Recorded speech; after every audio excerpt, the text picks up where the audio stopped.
साथ ही साथ मैंने एक अपना सेकंड चैनल भी बनाया है जिसका नाम मूवी रैंक्स है, जो कि हमारा एक बैकअप चैनल है। अगर सपोज कि हमारे मेन चैनल को कुछ हो भी जाता है तो हम अपने मूवी रैंक्स पे ही अपनी बाकी की वीडियोस कंटिन्यू करेंगे। और जहाँ तक हमारी पिछली वीडियोस की बात है उसे हम मूवी रैंक्स पे दोबारा से अपलोड कर देंगे। फिलहाल तो मैं मूवी रैंक्स पे मूवीज एक्सप्लेन कर रहा हूँ, तो मेरे सेकंड चैनल मूवी रैंक्स को जरूर सब्सक्राइब कीजिए। Thank you. Now enjoy this video.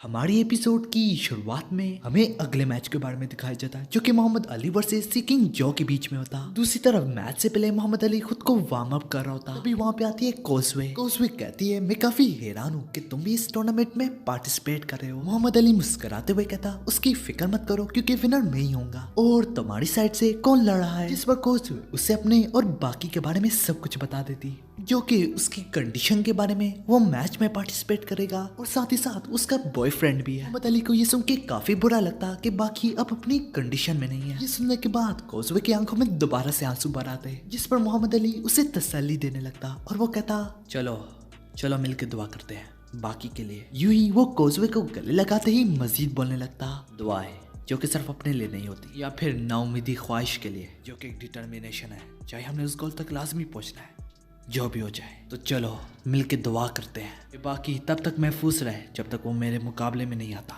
जब वो मुझसे लड़ने लगेगा वो मेरी जिम्मेदारी होगी कि वो सही सलामत बाहर आए। इसी तरह दूसरी सीन में हमें दिखाया जाता है मोहम्मद अली जूनियर का मैच शुरू हो जाता। देखते ही देखते सबसे पहला वार सी किंग जो करता, जो कि उसे काफी भारी पड़ता। बड़ी आसानी से मोहम्मद अली जूनियर को विनर डिक्लेयर कर दिया जाता। इसके तुरंत ही सी किंग जो उस पर दोबारा से हमला करता, जो कि मोहम्मद अली डॉज कर लेता और कायो आपस में बातें कर रहे होते। सारी सी बात है कि वो दोबारा उठेगा, क्योंकि ये कायो के लिए काफी शर्मिंदगी की बात है कि एक ही स्ट्राइक से आउट हो जाए। कायो तो अपनी कंट्री के लिए बचाने वाला खुदा की तरह होता है। तो दूसरा कायो कहता है, फिलहाल तो इसे अभी भी वक्त लगेगा ठीक होने में, क्योंकि मोहम्मद अली ने तो उसके नीचे लात मारी होती। और दोबारा से सी किंग जो उस पे कहीं लगातार वार करता, जो कि वो लगातार डॉज करता। इसी तरह दूसरी साइड से एक और अनजान शख्स बोलता। दिखने में तो लगता है सी किंग जो अच्छे से ठीक हो चुका है, जिसके चलते ही सी किंग जो अपने लगातार वार को जारी रखता। लेकिन मोहम्मद अली दोबारा से एक और पंच लगाता, जो कि सीधा चिंग के नीचे होता और एक ही स्ट्राइक से वो नॉकआउट हो जाता। सारे ऑडियंस देखते रह जाते। दिखने से साफ जाहिर होता है ये सारे के सारे कायो काफी वीक है, जो कि इन कायो में सिर्फ कुछ ही ढंग के कायो हैं, जो कि इसकी मिसाल रेट्सू है। ये तमाम के तमाम कायो इतने वीक है, उनकी वजह ये एडमिनिस्ट्रेटर्स हैं, ये तीन बुड्ढे।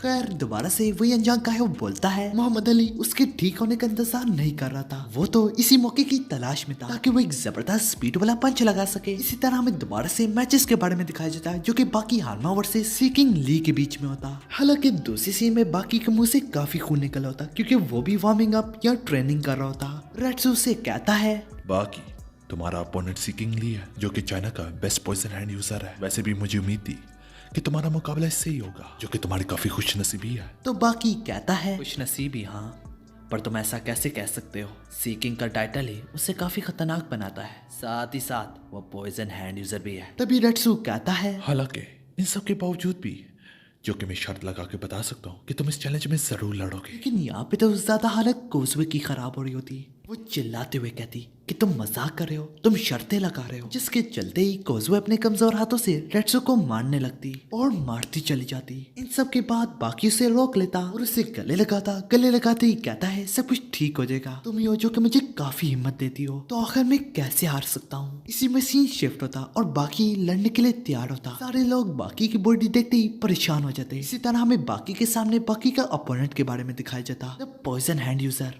कायो ली, जो कि काफी स्ट्रॉन्ग कायो है। देखते ही देखते उनके बीच में बैटल स्टार्ट हो जाता। बाकी सबसे पहला वार करता, जो कि वो अपने पॉइजन हैंड से रोक लेता, लेकिन इसके बावजूद भी ली कायो गिर जाता, जिसके चलते ही उनमें से एक कायो को पता होता अब बाकी के साथ क्या होने जा रहा है, जिस पर बाकी के पैरों तले जमीन खिसक जाती पॉइजन हैंड की डायरेक्ट हिट की वजह से। बाकी का पाँव सूज जाता। ये देख के कोसवे भी काफी परेशान हो रही होती और वो यही कह रही होती, मैं कुछ नहीं कर सकती सिवाय देखने के। इस पर बाकी अपने सूजे हुए पाँव को अपने दांतों से फोड़ देता। ये देखते ही ली कायो दिल ही दिल में बोलने लगता, जैसे कि मैंने सोचा ये बंदा पहले से ही पॉइजन का शिकार है। इसी तरह दोनों एंटी हैंड स्टैंड में जाते। तभी ली कायो बाकी पे कई वार करता, इसे बाकी डॉज करते हुए आईकी का इस्तेमाल करता, जो कि गोकी शिबुकावा भी करता है। फिर बाकी एक जोरदार पंच लगाता, लेकिन वो रोक के दोबारा से खड़ा हो जाता। बाकी काफी थक गया होता। तभी हमें दिखाया जाता है बाकी का मैच देखने यूजिरो हानमा भी आया होता। आते ही यूजिरो हानमा कहता है ये मैच तो जल्द खत्म हो जाएगा। यूं ही ली कायो से बाकी काफी मार खा रहा होता, मारता कि ली कायो के हाथ से पॉइजन के निशान भी हट जाते। यही वजह से ली कायो के हाथ भी पतले हो जाते। बाकी अपना दूसरा वार करने लगता है मगर वो गिर जाता क्योंकि वो पॉइजन से भर चुका होता।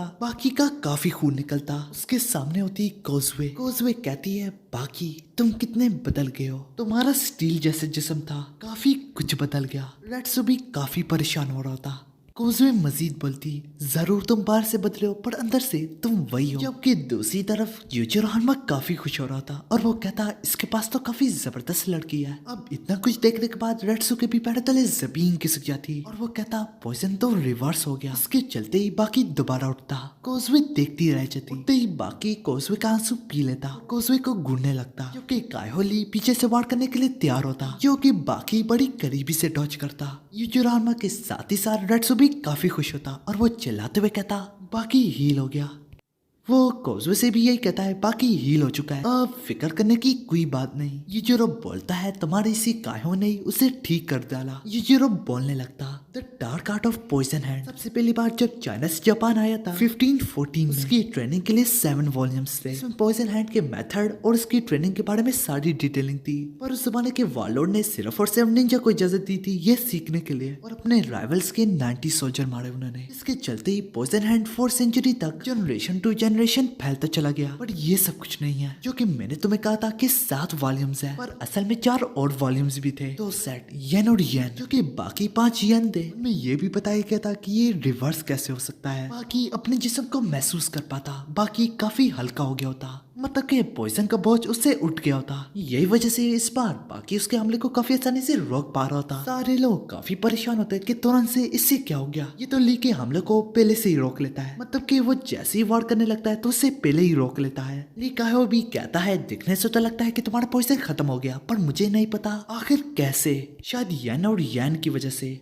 या फिर तुम्हारी फाइटिंग विल की वजह से, और अगर मजीद तो तुम्हारी लवर की वजह से, या फिर सब चीजों का एक साथ होना ही। हालांकि जो कुछ भी तुम्हारे साथ हुआ है वो मेरे लिए अच्छा नहीं है। यूजिरो हानमा यही बोलता मैंने तुम्हें कहा था ना ये बहुत जल्दी खत्म होगा। इसी तरह बाकी उसके वार को डॉज करते हुए खतरनाक 2-3 स्ट्राइकों से उड़ा देता उसे, ऐसे मारता कि वो खड़े खड़े ही नॉकआउट हो जाता। बाकी मैच का विनर होता पर काफी फैंस भी पाता। इसी तरह हमारी एपिसोड खत्म हो जाती।